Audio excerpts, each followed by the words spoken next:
Hi guys, welcome to my video. This video is going to be the makeup lovers tag.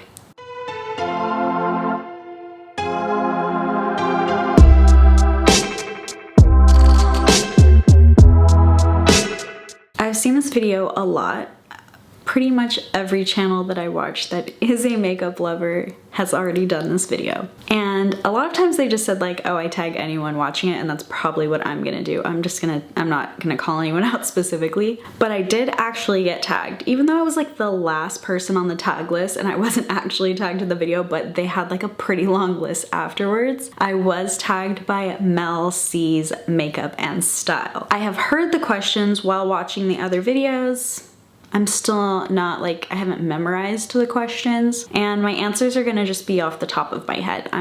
So if I ramble, that's why. The first question is, how do you prepare for videos and how many times a week or month do you film? The video, it depends on the video how I prepare for it. If it's an unboxing, I actually don't prepare at all. We open her up. That's basically what we do. And I do my research in between the actual unboxing of it and then trying it on.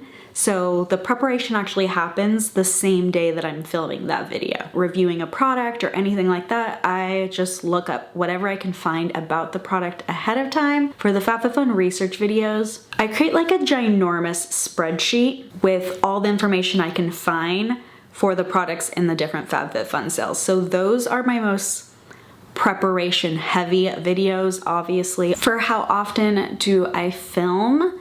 I film every single weekend. I work a regular 8 to 5 job during the week, so it's not as easy to film during the week. I just try to film every Saturday and Sunday, and I try to do it for the next week, for Wednesday, Friday, and Sunday's video of the following week. But there is an exception. If I get a FabFitFun box or a BoxyCharm box, one, because the sooner I post those, the more views it gets, and I want the views. So if I get it on a Tuesday, I usually film it on a Tuesday night and try to post it that Wednesday. And the other exception is the FabFitFun research videos. FabFitFun only gives me 3 or 4 days for when that sale goes on, and there's just no way that I can wait to film that on the weekend to post the following week, because at that point the sale would already be over. Everything else gets filmed on the weekend, so that's why you see me wear some of the same makeup and clothing in more than one video, and sometimes the same thing for all 3 videos in the next week. That's because I filmed them all on the same day. Usually it's over 2 days, so I like stagger them. Like Wednesday and Sunday might have the same outfit, but Friday's video would have a completely different outfit. And anytime I have extra time or a video that is not time sensitive, for example, this video is not time sensitive. When I post this video, does not matter. It's just me answering questions and you getting to know me as a makeup lover and YouTuber.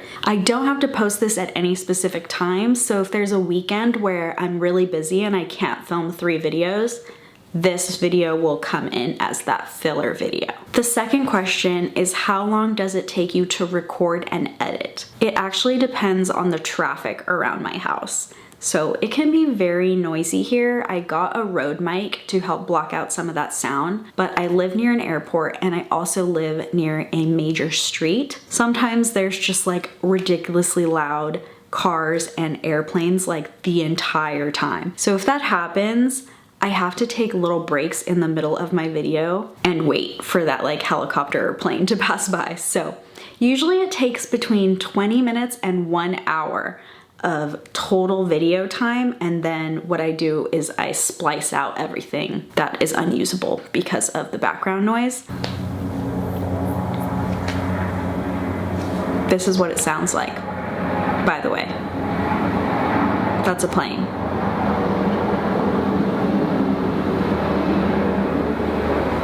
Sometimes you don't hear it picked up and other times you do, so I have to treat it like all of it is going to show up in the video. But if it's a really good day with no outside noise, I can film an entire video in 20 to 30 minutes. Question 3 is, what is your favorite drugstore and high-end brand? I don't even go to drugstores. Like, I just don't have a reason to ever go to drugstores. If we are counting it as the same, I would say ColourPop is my favorite drugstore brand. Does that count? Does ColourPop count? I don't know. For my favorite high-end makeup brand, again, I wouldn't even consider the ones that I would pick high-end. I mean, Natasha Denona is pretty expensive, and that's definitely one of my favorite brands for eyeshadow. But as far as like total products, I really love Pure Cosmetics. I like their ingredients the most. And I wouldn't necessarily say that they're like high end, but I don't know. For skincare, it's easy. Tatcha is my favorite high-end skincare, but for makeup, it's a little bit harder. I don't feel like I shop anything that I would consider like a luxury or high-end brand. I kind of shop in the middle. The next question is, what is your most expensive beauty product? And that is my Natasha Denona Lila palette. I'm obsessed with this palette. It is filthy because the amount of use that I get out of it. Honestly, like, these are my go-to colors. I love purple and like bronzy colors, so this palette is always perfect for me. Definitely my most expensive though. Pretty expensive, yeah. For like foundation products, the most expensive that I use in that kind of arena is Kogan Do. So I feel like I would get more use out of this. Even though this technically costs a little bit more than that foundation, I use that foundation more quickly. Like ounce for ounce or use for use, Tatcha and Kogan Do, I get way less use for the total price, but Natasha Denona is an expensive price, but I can use those powders a lot longer. Question 5 is, what motivates you to create content? When I started this channel, I had also started a small business at the same time to sell lipstick, and I no longer sell anything. Like, I don't do any like side hustle of retail because YouTube takes more of my time and I find it more fun. But both things I started around the same time, and I started them as an escape. Like, I really just was dealing with taking care of someone with cancer, and my whole life, everything that I did, every phone call, every like day was about cancer. And I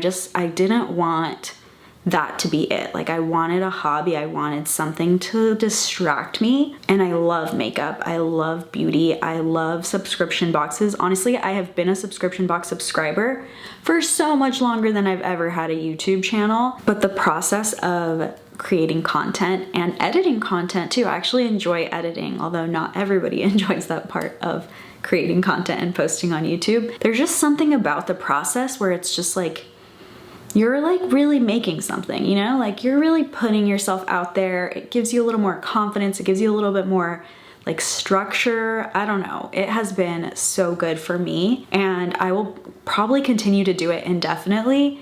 Even if people say like YouTube is dying, I don't care. Like, honestly, I'm not doing this for money. I'm not doing this for fame, for sure. Like, I really don't want to be famous. I'm just doing it because it like feels good. It makes me happy, and it's a great hobby. So if you need a hobby and you can't think of one, just think of something you love and film it. Question 6 says, what is your favorite app to edit pictures? So for me, my pictures, I edit them all in Snapseed and in Lightroom because I create my own Lightroom presets. So it's a little bit easier to edit when you have a preset that you save.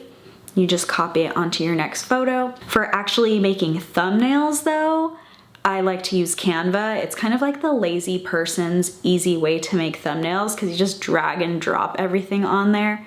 And they have so much, like, I don't even use half the tools that they have on there, like filters and all this other stuff. I don't even use that. I just use the little border and my text, and that is it. I also create all my green screens on there, so when you see something pop up like this, that is created on Canva. And it's just like there for you to see. So question 7 is, what is your goal for this year? We're halfway. What is your goal for this year for your YouTube channel? I put that I wanted to hit 5,000 subscribers by year end.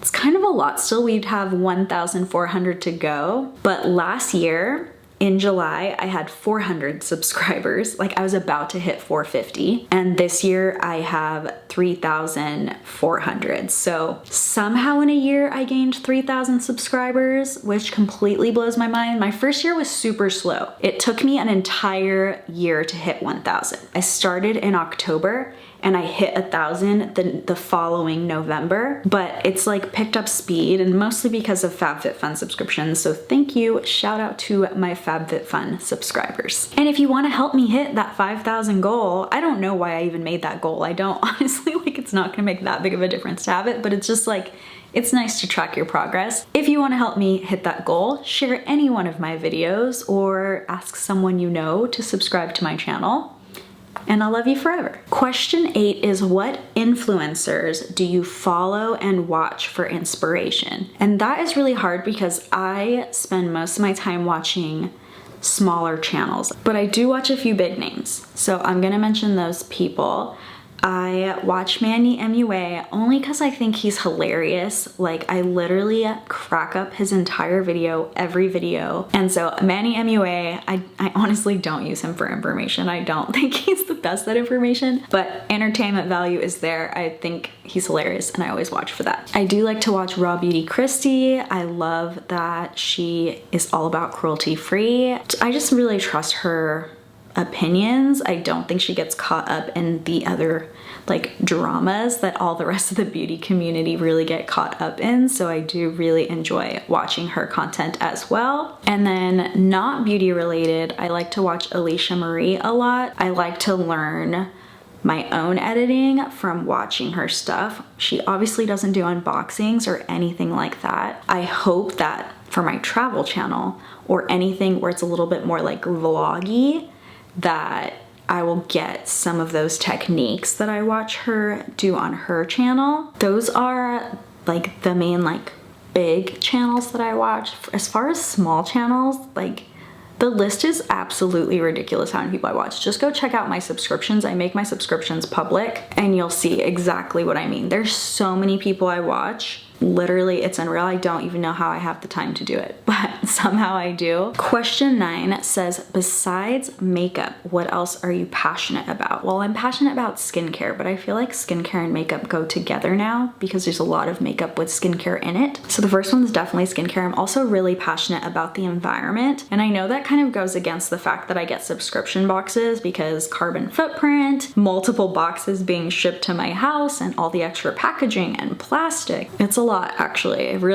And that part of it really does bother me, but I do care about the environment a lot. I care about recycling a lot. I care about not using single-use plastic like straws and cups. Another thing I'm passionate about is music. I play the violin and the cello. I do not sing well. I don't sing badly, I don't sing poorly, but I do not sing well. Like, I don't think that I have the best voice, but I do really enjoy music. I'm actually constantly playing music in my office, in my room. Like, I literally turn off the music to film and turn it back on when I'm editing because I have music playing 24/7 basically. Like, as much as humanly possible, I have music on. I go to sleep to music, my alarm when I wake up is music, and I literally play it all day. Number 10 is, what is one makeup trend that you dislike? I dislike the makeup trend of completely trying to change your face, because I feel like makeup is meant to like find the thing about yourself you love. Like, if I love my lips, putting on a bold lipstick and like highlighting my lips, I'm not completely trying to change my worst features. I'm trying to highlight my best features. And I feel like that's what makeup is for. So I don't like the trend where literally everybody looks the same, because everybody does the exact same contour. Everybody does, like, it's just like we're all cookie cutter people now. So I do love makeup. I don't like it as a mask. I don't like it to change anything about myself, but I like it to show off the things I love about myself. Question 11 is, if you had the opportunity to collaborate with one brand, what would it be? And honestly, up until recently, I would have said either Jeffree Star Cosmetics or Pure Cosmetics. Jeffree Star Cosmetics, it's the quality, really. It's quality, it's cruelty free, and it's vegan, and that is why I've always loved Jeffree Star Cosmetics. For Pure Cosmetics, the reason why I really, really love their brand is because of their ingredients list. Honestly, very clean and like doesn't have ingredients in there that are just fillers. Like the ingredients are in there for a reason. Honestly, I was so jealous of Raw Beauty Kristi and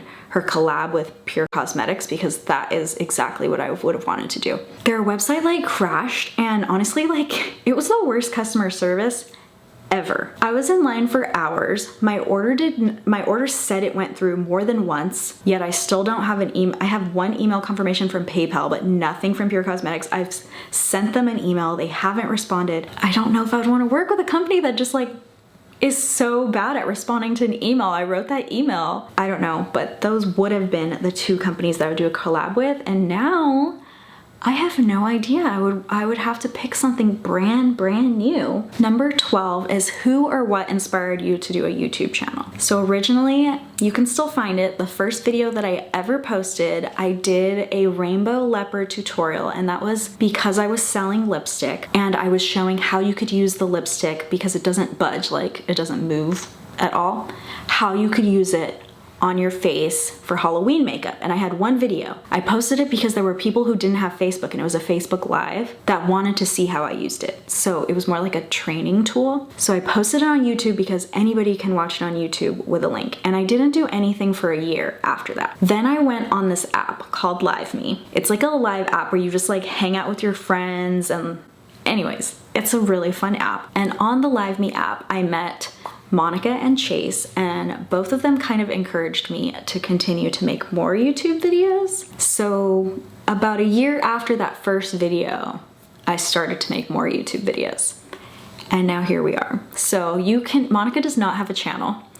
She just thought that I should have one because I don't know why she thought that. And Chase does have a channel. His channel is Carter Confidential. Those two people I think were the most influential in me starting the channel. I just kept doing it because I just realized how good it was for me. I like to even just watch the finished content of my video, and I'm like really proud of it. It was a lot of work, so it makes me proud. They helped motivate me get into it, but that kind of feedback has kept me motivated. Question 13 is what beauty products do you use on a daily basis? I always wear mascara or false lashes, and I wear false lashes a lot. I always wear something on my lips no matter what. If I'm in a rush and I have 5 minutes to get somewhere, I need a tinted lip balm, mascara, and just something to cover my cheeks a little bit, whether that's powder or a CC cream or a foundation, but foundation takes a little bit longer to like beat your face with. I don't understand how question 14 is different than 13. And I guess I should have paid more attention in the videos that I watched, but it says if you can only use 3 products for the rest of your life, what would they be? And those are the exact 3 products: foundation, mascara, and lipstick. That's all I need. And the last one is tag 3 beauty gurus, but I have seen almost everybody I know do this video. Like really, I have. So if you have not done it, that is who I'm tagging right now. Anyone who has not done it. Thanks again to Mel C Makeup and Style for tagging me. And I hope you guys learned a little bit more and I didn't ramble too much. I feel like I rambled a lot, but we can fix that in editing. Thank you guys so much for watching, and I will see you guys next time. Bye!